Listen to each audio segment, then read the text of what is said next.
Insurance companies are basically a criminal business.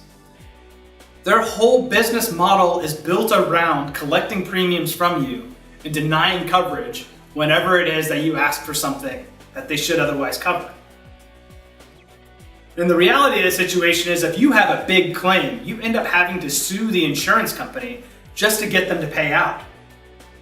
I don't think, as an investor, that is something I want to rely on when it comes to the big ticket items. Sure, they're gonna cover the $5,000 slip and fall case that happened on your front porch because it was a little icy outside.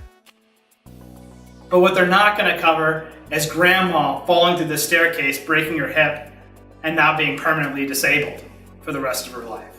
Well, in that case, what they're gonna say is, you should have known about the staircase. This is a case of gross negligence that's outside of your policy limits. You can sue us and spend thousands of dollars against our millions of dollars, hoping that we'll actually end up paying anything out to you. What you need to protect yourself, to protect your assets, is a proper asset protection strategy, incorporating anonymous trusts and LLCs to keep people from coming after your hard-earned dollars. My name is Scott Royal Smith. I'm an asset protection attorney. I'm a real estate investor myself, and I'd like to help you.